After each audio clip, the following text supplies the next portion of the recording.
Muchas gracias. Seguimos en la silla rota. Siga con ustedes también en Internet.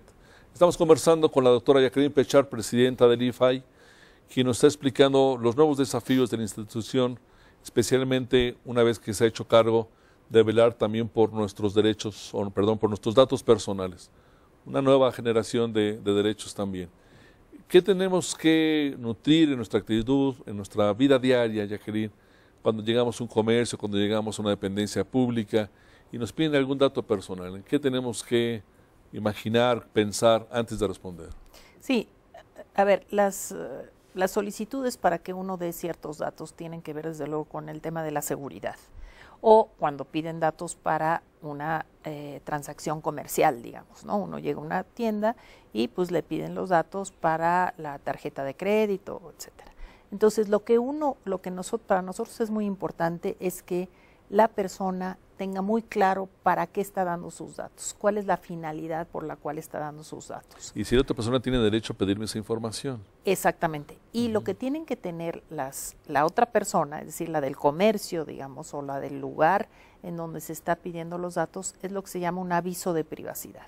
Y es una nota en donde se dice por qué capturo yo esos datos, cuánto tiempo los resguardo, para qué los voy a utilizar, etcétera, ¿no? Es la finalidad. Y ese aviso les compromete a ellos y les da eventualmente una responsabilidad legal. Totalmente. Si yo puedo llegar a un comercio, si alguien me pregunta, por ejemplo, no sé qué dato, le puedo decir, a ver, déjeme ver su aviso de privacidad. Exactamente. Okay. Eso es lo primero que tiene que tener un comercio. En un empleo, Jacqueline, es muy común que el empleador le pregunte, por ejemplo, a una mujer, ¿está usted embarazada? O no sé qué otro detalle que no estoy seguro.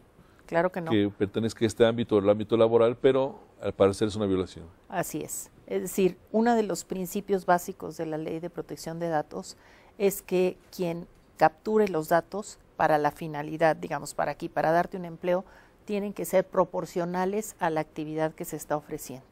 Entonces, en un empleo, digamos, y ahí sí la Constitución protege a que no se tiene que pedir si uno está embarazada o no está embarazada. Eso es parte del derecho de la persona a no dar esa información. ¿Antecedentes médicos? Antecedentes médicos solamente en aquellos casos en que esté claramente establecidos para qué.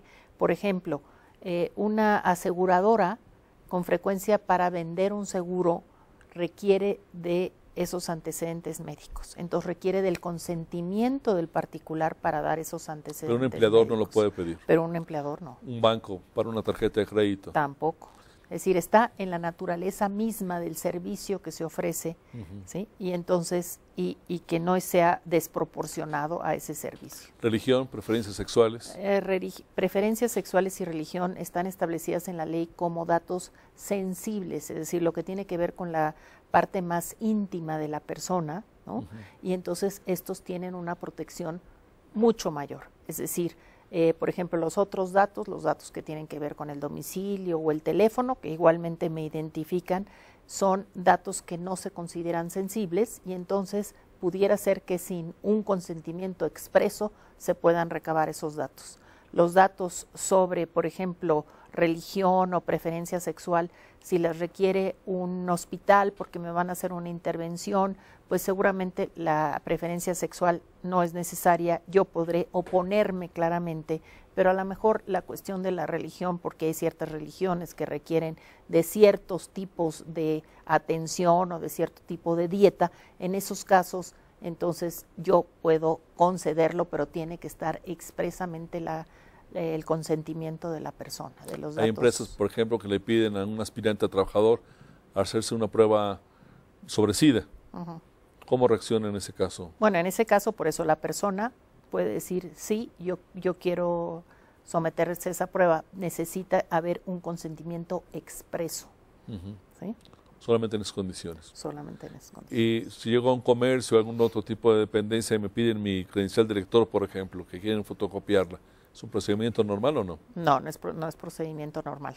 Puede ser que a la hora de que yo voy a pagar con una tarjeta de crédito me digan identifíquese para ver que la tarjeta de crédito realmente es la mía, pero esa identificación de ninguna manera implica que ellos se queden con los datos de mi credencial de lector.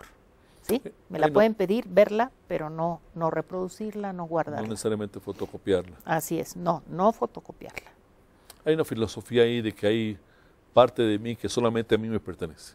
Así es. ¿Cómo explicar esto? Bueno, esto tiene que, o sea, todo lo que sea que identifica a una persona, desde su nombre, su teléfono, su dirección, sus rasgos físicos, sus huellas digitales, etcétera, todo esto me hace identificable.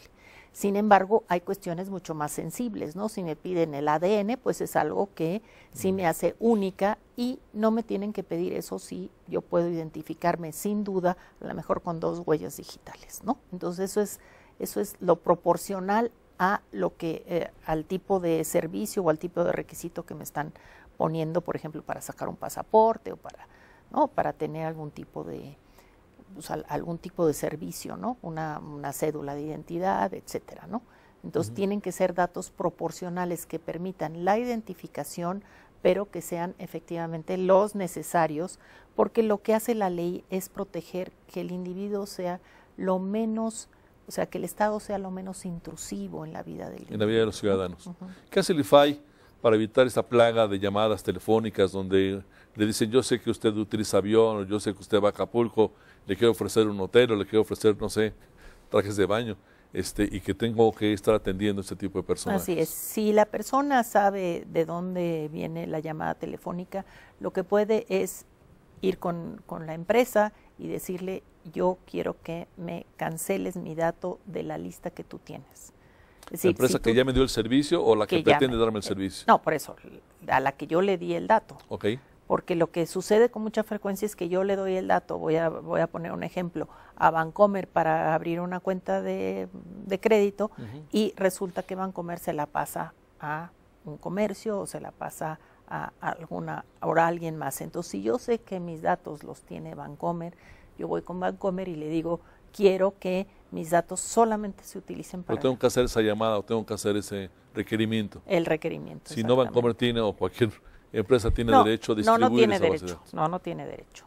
Pero si ya la otra ya la tuvo, entonces yo sí tengo que ir para que me bajen de esa lista. Hay otro gran tema que necesitamos conversar, es el asunto del acceso a la información. Vamos a ir al siguiente bloque, si me permite, sobre esto. Seguimos con ustedes. Muchas gracias.